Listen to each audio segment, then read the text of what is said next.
नमस्कार दोस्तों, मेरा नाम है कुलदीप गुजर और आज हमारे साथ है हमारे गांव के रामावतार नागर जी, एएसओ डिफेंस मिनिस्ट्री दिल्ली।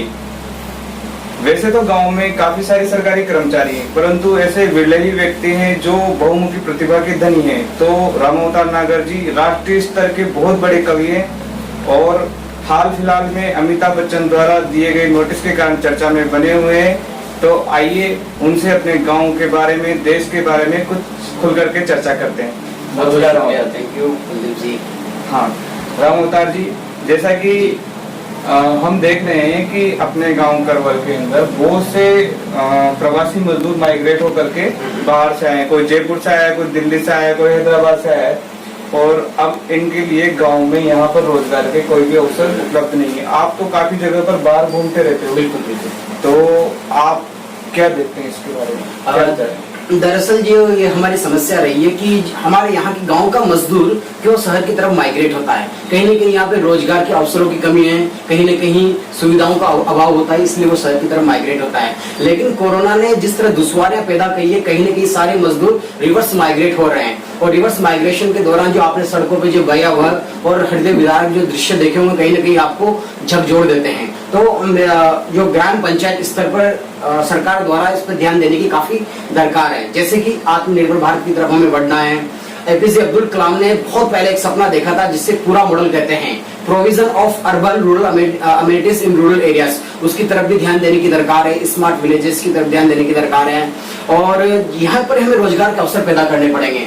जैसे कि मैन्युफैक्चरिंग हब बनाया जाए गांव में क्यों ना यहाँ की औरतें आचार बना के शहरों की तरफ भेजे, क्यों ना यहाँ पे कपड़े की सिलाई करके शहर में भेजा जाए। एक लेटेस्ट उदाहरण आपको पता होगा, बाड़मेर की एक महिला जो भी केबीसी के अंदर आई थी, रुकमा देवी, वो बड़ी प्रचलित, बड़ी काफी अंतर्राष्ट्रीय स्तर पर उनको ख्याति मिली क्योंकि उन्होंने महिलाओं को रोजगार दिया। सेल्फ हेल्प ग्रुप, इस तरह के जो कार्यक्रम चलाने चाहिए और गाँव के अंदर असीम और अनुपम संभावनाएं, उस पर ध्यान देने की दरकार है।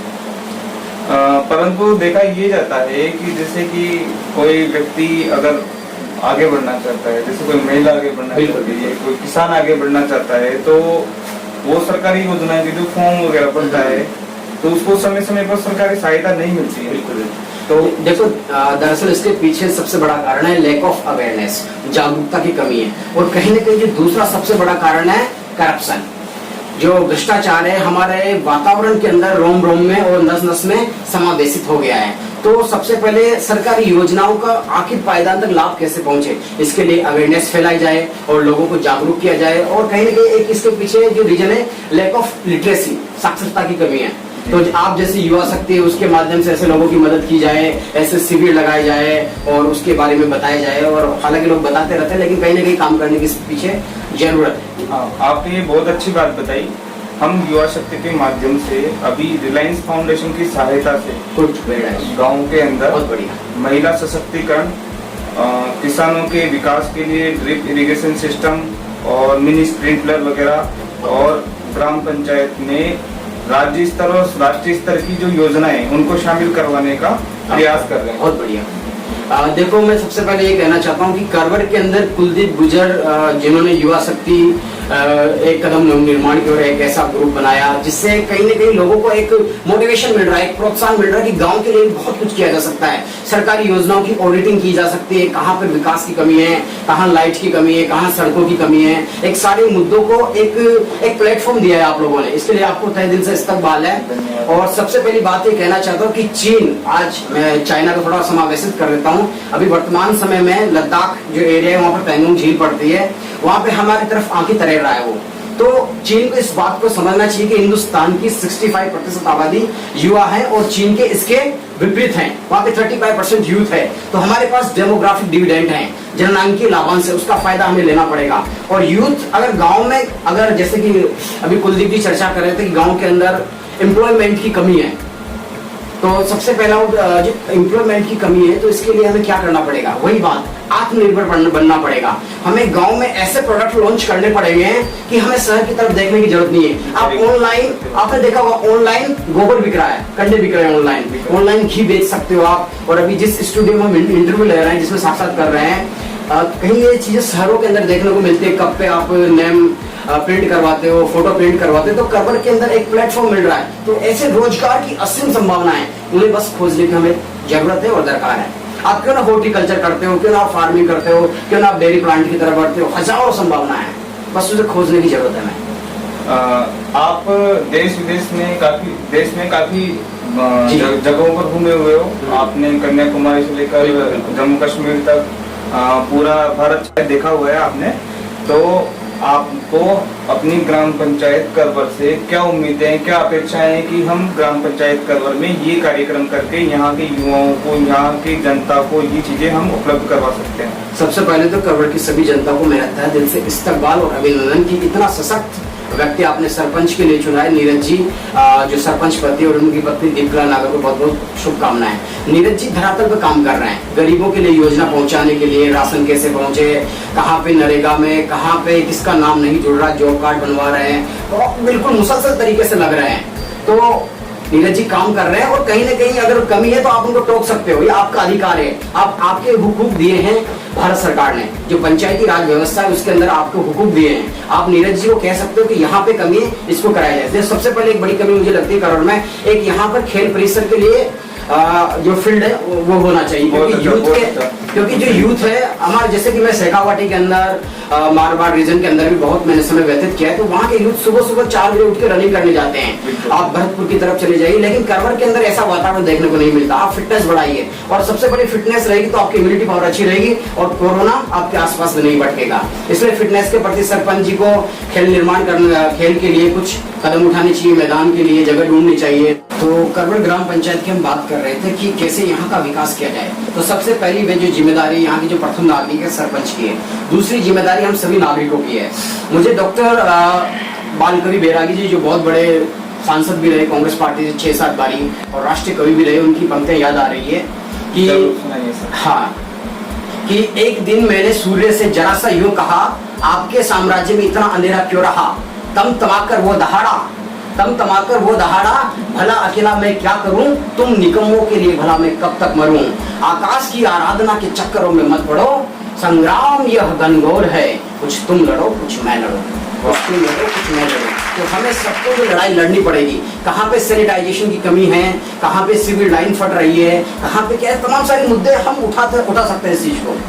जी हाल फिलहाल आप चर्चाओं में छाए हुए थे अमिताभ बच्चन जी के द्वारा नोटिस को, वो क्या मुद्दा है, क्या हम? दरअसल 2017 में मैंने एक कविता लिखी थी कि अंधेरा कितना भी घना हो तो दिया जलाकर रख, मुश्किलें कैसी भी हो तो हौसला बनाकर रख। 2017 में मैंने ये वीडियो डाला था, मेरी सब रचित कविता, मेरी मौलिक कविता है। पहली चीज मैं कुलदीप जी आपको ये बताना चाहता हूँ कि माँ सरस्वती, माँ शारदा, माँ भगवती के आशीर्वाद से मेरी हमेशा कोशिश रही है कि मैं मौलिक कविताएं लिखता हूँ। कभी किसी कवि की कविता कोट करता हूँ, उसका नाम लेके कोट करता हूँ, क्योंकि अगर माँ शारदा ने हमें, इसे इंग्लिश में प्लेजरी बोलते हैं, प्लेजरी मतलब साहित्य की चोरी, वो मुझे बिल्कुल पसंद नहीं है। अगर सरस्वती ने आपको लेखन की क्षमता दी है तो आप और लिखोगे, इसलिए किसी की चोरी नहीं करनी चाहिए। अभी मैं 3-4 दिन पहले ईमेल खोल रहा था, वैसे मेरी गवर्नमेंट ईमेल अलग है, दूसरी ईमेल पर्सनल ईमेल आईडी अलग है, तो मुझे 19 मई का एक ईमेल प्राप्त हुआ, उसमें लिखा रखा था कि copyright strike by Amitabh Bachchan.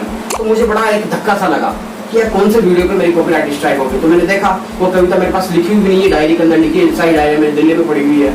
तो अमिताभ बच्चन जी ने, अच्छा, फिर मैंने कि ऐसा क्या हो गया, मैंने खोज की, हरिवंश राय बच्चन जी की मुझे एक कविता मिली। वो कविता ऐसे है, अंधेरी रात पर दीप जलाना कब मना है, एक निर्मल स्रोत से तृष्णा बुझाना कब मना है। तो अमिताभ बच्चन जी के ऑफिस को या अमिताभ बच्चन जी को लगा हुआ कि कहीं ना इसके इर्द गिर्द ये कविता घूम रही हुई, शायद मिसअंडरस्टैंडिंग हुई है। नहीं तो अमिताभ बच्चन जी एक महान कवि रहे, उनके पिताजी हरिवंश राय बच्चन जी बहुत बड़े कवि रहे हैं। मुझे उम्मीद है, मैंने वापस उनसे रिट्रैक्शन ऑफ नोटिस के लिए आवेदन किया है, वो नोटिस को वापस लेंगे और उम्मीद करता हूँ कि मेरा वीडियो वापस यूट्यूब पे आ जाएगा। और इसके लिए मीडिया का मैं बहुत बहुत आभार व्यक्त करता हूँ, पूरे राजस्थान के अंदर टेलीकास्ट करने की खबर दी। और हमें हरिवंश राय बच्चन जी ने कहा कि जो बीत गई सो बात गई, टूटे हुए तारों पर कब अंबर शोक मनाता है और टूटे हुए प्यालों पर कब मदिरा ले पछताता है। इसलिए हमें आगे की सोचनी है, इस बात से जरा भी हताश और उदास और निराश नहीं, आगे की रास्ता तय करना है। अत्यंत प्रेरणास्पद बातें कही रामोताल जी ने। अब हम इनसे प्रश्नों की कड़ी में आगे की तरफ बढ़ते हैं और हम इनसे ये पूछना चाहते हैं कि ये जो कोरोना काल आया है जी, ये जैसे कि हम बात करते हैं लोकल फॉर वोकल, जैसा कि हमारे प्रधानमंत्री नरेंद्र मोदी जी ने हमें संदेश दिया है और आप हमें समझा रहे थे। बिल्कुल परंतु एक छोटा सा इसमें खतरा ये भी है कि क्या हम इसमें 1970 वाले पुराने दशक की तरफ पीछे बढ़ रहे हैं, जैसा कि हम जो पुरानी वस्तुएं इस्तेमाल कर रहे हैं और धीरे धीरे धीरे हम जैसे कि चाइना के ऊपर, टेक्नोलॉजी के ऊपर काफ़ी चीज़ें निर्भर हैं। हम चाइना के मोबाइल इस्तेमाल करते हैं, चाइना की एप्लीकेशन इस्तेमाल करते हैं, और अगर हम इन चीज़ों का इस्तेमाल नहीं करते तो हम पुराने दशकों में मतलब तरक्की के रफ्तार पर पीछे नहीं पहुंच जाएंगे। देखो कुलदीप जी, सबसे पहले हमें विकास और विनाश, जो विकास का जो विनाश हो रहा है, हम दरअसल पिछले 10,000 सालों से हम विकास कर रहे हैं, लेकिन उसके पीछे विनाश के बीज निहित थे। हमें प्रकृति में और टेक्नोलॉजी में सामंजस्य स्थापित करना पड़ेगा।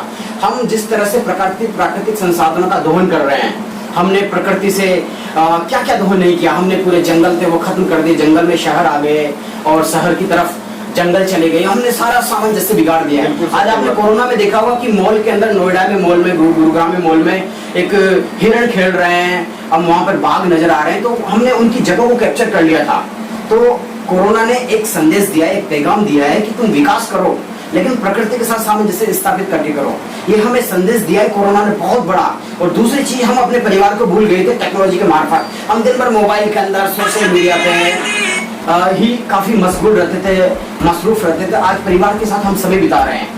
बिल्कुल अच्छी बात। काफी सारे डाइवोर्स केसेस थे, लोग अवसाद में, तनाव में। कोरोना ने हमें लॉकडाउन के अंदर ये मैसेज दिया कि अपने परिवार के साथ समय बिताइए और प्रकृति के साथ सामंजस्य। एक नमामि गंगे प्रोजेक्ट चलाया हमने, हजारों करोड़ रुपए खर्च किए। आज गंगा अपने आप साफ हो गई। बिल्कुल बिल्कुल। और एक नेशनल एयर क्लीन प्रोग्राम चलाया मोदी सरकार ने, हवा अपने आप साफ हो गई। तो हमें कहीं ना कहीं इस तरफ जोर देने की जरूरत है। और कोरोना ने सबसे बड़ा मैसेज दिया है हिंदुस्तान के देशवासियों से मेरा निवेदन कि आत्मनिर्भर बनिए। जो माइक्रो स्मॉल मीडियम एंटरप्राइज है उनको बढ़ावा दीजिए। चाइना की तरफ हम कब तक निर्भर रहेंगे? हमारे यहाँ पीपीई किट नहीं बनते थे, सबसे पहले एग्जाम्पल बताता हूं। आज इंडिया ने पीपीई किट बनना शुरू किया तो सेकंड नंबर पे आ गया। हम क्या नहीं कर सकते? ये देश सुभाष का, ये देश जवाहरलाल नेहरू का है, ये देश अशफाक का, बिस्मिल का, ये देश आजाद का है। हम क्या नहीं कर सकते इस देश के अंदर? बिल्कुल बिल्कुल। और मुझे नदीम शाह की 2 पंक्तियां याद आती है कि कोरोना से घबराने की जरूरत नहीं है, कि मुश्किल कोई आन पड़े तो घबराने से क्या होगा, जीने की तरकीब निकालो, मर जाने से क्या होगा। वाह वाह। और कुलदीप जी, आप जिस तरह से सामाजिक जागरूकता फैला रहे हैं, कई लोग कहते हैं, आलोचना करने वाले आपको हर जगह मिल जाएंगे कि कुलदीप क्या कर रहा है, ये कर रहा है। अरे यार, कुछ अलग हटके करो इस दुनिया के अंदर। भगवान ने सबको कुछ नायाब काम करने के लिए भेजा है। हर कोई सरकारी नौकरी नहीं कर सकता। कुछ लोग ऐसे भी जो सरकारी नौकरी छोड़ के प्राइवेट नौकरी करते हैं। अरुणा रॉय का नाम सुना होगा आपने? अरुणा रॉय ने, लेटेस्ट एग्जाम्पल बताता हूँ, जिसने पंचायती राज में सबसे बढ़िया काम किया। मजदूर किसान शक्ति संघ चलाया उसने ब्यावर के अंदर, यहाँ पे किशनगढ़ में शुरुआत की। आज अरुणा रॉय ने पंचायतों की ऑडिटिंग की, आरटीआई एक्ट लेके आई, एक आईएएस ऑफिसर से रिजाइन मार के। तो कुछ अलग करना है तो दुनिया से हटके करना पड़ेगा। और बिल्कुल आप आलोचना की परवाह मत कीजिए, लोग आपके पीछे आलोचना करेंगे, लेकिन आपको निरंतर प्रगति पथ पे चलते रहना है। तो दोस्तों, आज हमने देखा कि हमने बुलाया तो रामावतार जी को अपने इंटरव्यू के लिए था, परंतु रामावतार जी ने हमारा इंटरव्यू ले लिया। ये इंटरव्यू बड़ा बेहद खास रहा और इस प्रोग्राम के लिए हम रामावतार जी को बहुत बहुत धन्यवाद। बहुत शुक्रिया दो कुलदीप जी। वार्तालाप दोनों तरफ से होना चाहिए। जो एक इंग्लिश में कम्युनिकेशन वर्ड है, उसका मतलब होता है संप्रेषण। तो संप्रेषण तभी अच्छा हो पाता है जब दोनों तरफ से बात अच्छी हो।